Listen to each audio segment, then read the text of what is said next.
नमस्कार और स्वागत है आप सभी का आपके favourite car and bike show Zignition में। मैं हूं आपका होस्ट सैम।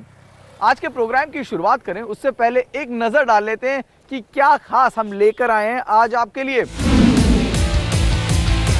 शुरुआत हम करेंगे यूनियन बजट 2017 के साथ। जानेंगे क्या हुआ असर ऑटो इंडस्ट्री पर। उसके बाद आपको ले चलेंगे मुंबई, जहां पर टाटा मोटर्स ने अपना नया सब ब्रांड कैमो किया लॉन्च। और आखिरी में एक क्विक रिव्यू ऑडी की RS7 परफॉर्मेंस का।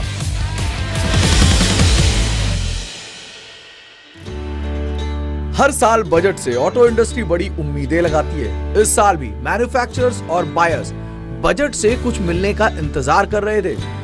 नई टैक्सेशन, इंपोर्ट ड्यूटी रिस्ट्रक्चरिंग या फिर स्पेशल इंसेंटिव्स हाइब्रिड और इलेक्ट्रिक गाड़ियों के लिए। लेकिन बायर्स और मैन्युफैक्चरर्स के लिए ऐसा कुछ चौंकाने वाला निर्णय बजट में नहीं दिखा। लेकिन बजट में दिखी एक तस्वीर, एक पॉजिटिव रोड मैप उज्जवल भारत के लिए, जिसको ऑटो इंडस्ट्री ने स्वागत किया। मार्केट को कई चीज़ों के लिए काफ़ी डर था, जैसे लॉन्ग टर्म कैपिटल गेन में शायद कुछ हो जाए या कुछ गिफ्ट टैक्स में कुछ हो जाए। वो सब नहीं हुआ, तो उससे ही मार्केट में काफ़ी पॉजिटिव इम्पैक्ट आया है। लेकिन मैं ये भी कहूँगा कि बजट में काफ़ी एक तरह से कॉशियस बजट था। बहुत डिस्रप्टिव कुछ इन्होंने इस बजट में नहीं अनाउंस किया। लेकिन जो प्रायोरिटीज़ गवर्नमेंट ऑफ इंडिया की हैं, जो पिछले कई सालों से 3 सालों चल रही हैं, वो कायम रही हैं। Rural, farmer, infra, youth, the governance, fiscal prudence, all of these things continue. जानकारों का मानना है कि जल्द लागू होने वाले जीएसटी के कारण इस बजट में ऑटो इंडस्ट्री के लिए कुछ खास नहीं रखा गया।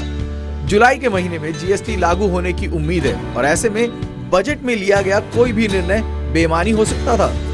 पर ऐसा नहीं कि इस बजट में कुछ नहीं रहा। एक नजर उन बातों पर जो डायरेक्टली या इनडायरेक्टली ऑटोमोबाइल इंडस्ट्री पर असर कर सकती हैं। कैश ट्रांजैक्शन लिमिट को अब 3 लाख कर दिया गया है, यानी कि अब गाड़ी खरीदने के लिए आपको करनी पड़ेगी पेमेंट ऑनलाइन या फिर चेक से। इस खबर का असर कुछ बड़े मैन्युफैक्चरर्स पर जरूर पड़ सकता है, क्योंकि रूरल सेगमेंट में गाड़ियां अब भी कैश में ली जाती हैं। ट्रांसपोर्ट सेक्टर के लिए इस बजट में 2.41 करोड़ का इन्वेस्टमेंट प्लान किया जा रहा है। इस रकम का इस्तेमाल रेल, रोड और वाटर ट्रांसपोर्टेशन के इंफ्रास्ट्रक्चर बनाने में लगाया जाएगा। नहीं, इंफ्रास्ट्रक्चर में तो पहली बार 3 लाख करोड़ का होकर अभी 4,71,000 करोड़ तक गया है। हमारा बजट बढ़ा है और मल्टी मॉडल ट्रांसपोर्ट हब की बात हुई है। इसके साथ एविएशन इंडस्ट्री के लिए नए एयरपोर्ट्स बनाने की बात हुई है। हमारा 22% ग्रोथ एविएशन में है। तो मुझे लगता है इंफ्रास्ट्रक्चर के लिए तो ये बजट बहुत बड़ा बूस्ट देने वाला है, जिसके कारण नया एम्प्लॉयमेंट पोटेंशियल निर्माण होगा और हमारे देश के लिए ग्रोथ रेट बढ़ाने में इसमें बहुत बड़ा उपयोग होगा। 2000 किलोमीटर से ज्यादा की नई कोस्टल रोड और नए हाईवे नेटवर्क को बनाने के लिए 64,000 करोड़ का प्रावधान भी रखा गया है। इंफ्रास्ट्रक्चर और रूरल इकोनॉमी पर फोकस रखने वाले इस बजट को कुल मिलाकर ऑटो इंडस्ट्री ने सही दिशा में कदम बताया। तो इस यूनियन बजट के बाद ऑटो मेकर्स ने राहत की सांस ली है। जीएसटी रोल आउट का जो शायद जुलाई या फिर सितंबर के महीने में हो जाएगा। उसके बाद कई सारे टैक्स एबॉलिश हो जाएंगे और एक फ्लैट 28% जीएसटी है जो कि कार्स पे लगाया जाएगा। हाँ, लग्जरी कार मैन्युफैक्चरर्स के लिए शायद उस वक्त थोड़ी सी मुश्किल आ सकती है अगर additional cess luxury car manufacturers पे लगाया जाता है। ऐसे में ये जो 4-5 महीने हैं लग्जरी गाड़ी खरीदने के लिए अच्छे हो सकते हैं और हम आपकी मदद कर देते हैं। आपको बता देते हैं कि आने वाले 3 महीनों में कौन सी अच्छी लग्जरी गाड़ियां बाजार में उतरने वाली हैं।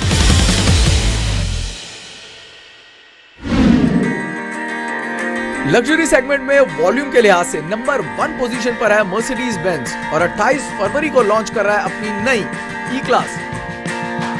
5th जनरेशन ई क्लास पहले से बेहतर व्हीलबेस के साथ भारत में उतारी जाएगी और इसमें 4 सिलेंडर पेट्रोल और डीजल इंजन का इस्तेमाल किया जाएगा। डीजल में 3 लीटर और पेट्रोल में 2 लीटर के इंजन का इस्तेमाल किया जा सकता है।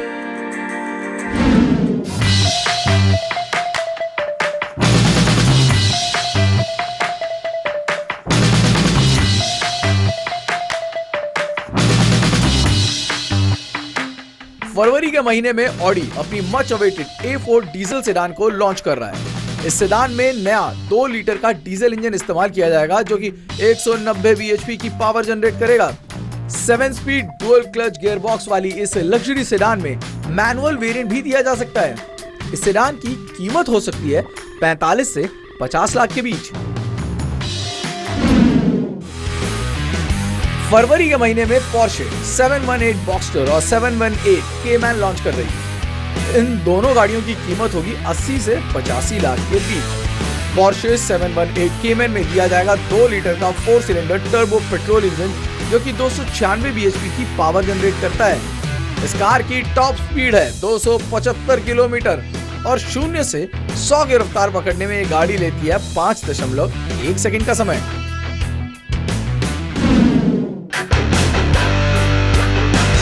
लेक्सस की इंडिया एंट्री भी जल्द पूरी हो जाएगी अपनी 3 गाड़ियों के साथ, जिसमें मौजूद है land cruiser based Lexus LX 7 seater SUV.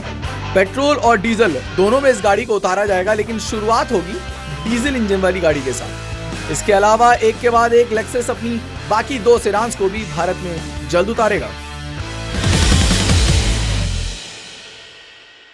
वक्त एक छोटे से ब्रेक का हो चला है, लेकिन ब्रेक पर जाने से पहले हमारे वो दर्शक जो कि ट्रैवल जंकीज हैं, नई जगह तलाशने की कोशिश करते रहते हैं, ऑफ रोडिंग के लिए जाते रहते हैं, वो अपने एक्सपीरियंसेस हमारे साथ बांट सकते हैं। जी हाँ, अपना वीडियो बनाएं उन जगहों के बारे में, अपने ऑफ रोड एक्सपीरियंसेस के बारे में हमसे बांटें, हम उसे बाकी दर्शकों के साथ बांटने की कोशिश करेंगे।